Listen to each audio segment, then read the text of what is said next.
بسم اللہ الرحمن الرحیم۔ السلام علیکم فرینڈس۔ آج ہم بات کریں گے قرآن مجید کے بارے میں، جو کہ ویسے تو اس کے بارے میں یہ کہنا ہے کہ انسائکلوپیڈیا ہے۔ یہ تو ایک بہت عجیب سی بات ہوگی، کیونکہ it is more then encyclopedia. قرآن مجید میں ہر وہ چیز ہے جو ہماری ضرورت کے لیے ہمیں چاہیے ہوتی ہے، ہر طرح کا وہ علم موجود ہے۔ لیکن عام آدمی کے لیے یہ بات سمجھنا بہت مشکل ہے، اس لیے کہ وہ جب دیکھتا ہے قرآن مجید کو تو دو تین طرح سے صورتحال اس کے کمیونیکیشن میں نہیں آتا۔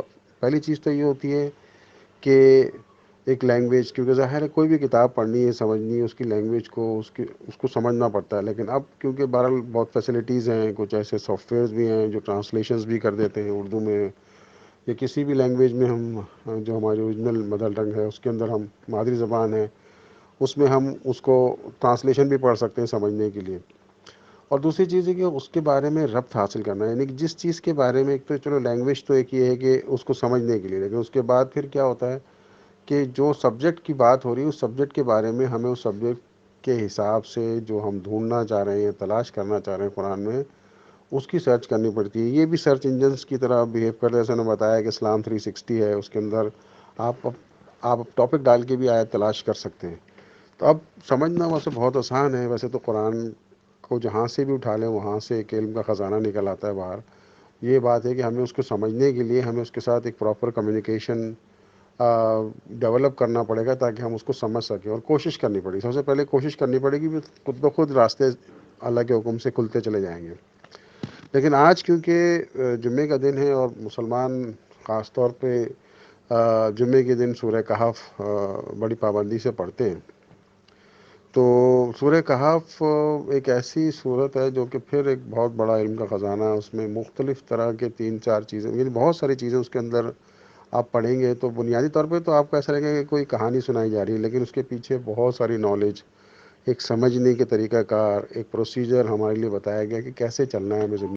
تو آج ہم بات کریں گے بنیادی طور پہ سورہ کہف کی جو آیت نمبر ہے، آیت نمبر 23 اور 24 کے بارے میں۔ آپ دیکھتے ہیں کہ ڈیلی روٹین میں ہم لوگ بہت سارے کام جب کر رہے ہوتے ہیں تو ہم عادتاً اور ایک ہماری یعنی کہ ایک طرح سے ایک معاشرتی ایک عادت ہے کہ ہم لوگ انشاءاللہ بولتے ہیں، جو کہ بہت اچھی بات ہے۔ لیکن بہت سارے کم لوگ یہ بات جانتے ہیں کہ یہ بنیادی طور پہ قرآن میں دیا ہوا ایک ڈائریکٹ حکم ہے جس کو ہم فالو کرتے ہیں۔ تو آپ یہ دیکھیے کہ یہ سورہ کہف کی آیت نمبر 23 ہے، جس کے اندر اللہ پاک فرما رہے ہیں کہ کسی بھی کام کے بارے میں یہ کبھی نہ کہو کہ یہ کام میں کل کر لوں گا، یعنی میں کر لوں گا، اٹ از ناٹ پاسبل۔ لیکن میں اگر چاہوں گا کہ میں کر لوں گا تو اٹ از ناٹ پاسبل، یہ قرآن کہہ رہا ہے، بیسیکلی قرآن کا حکم ہے اس کے اندر۔ تو دوسری بات یہ کہ اگر آپ کو کہنا ہے تو اس طرح کہیں کہ اگر اللہ چاہے گا تو کر لوں گا۔ بنیادی طور پہ جو آیت نمبر 24 میں اللہ تعالیٰ فرما رہے ہیں کہ اگر اللہ تعالیٰ چاہے گا تو میں اس کام کو کر لوں گا۔ تو یہ بنیادی طور پر جب اللہ کی مرضی ہوتی ہے، تو اگر میرا کوئی انٹینشن بھی ہے، جب تک اللہ کی مرضی اس میں شامل نہیں ہے تو میں اس کو نہیں پورا کر پاؤں گا۔ یہ ایک بنیادی بات ہے۔ اور پھر اللہ تعالیٰ نے اس کے لیے ایک اپنا آسانی پیدا کر دی اپنے بندوں کی، اور یہ کہا کہ جب کبھی بھول جاؤ تو اپنے رب کو یاد کر لو اور کہو کہ مجھے امید ہے کہ میرا رب کسی ایسی بات کی طرف میری رہنمائی کرے گا جو ہدایت میں اس سے بھی زیادہ قریب ہوگی۔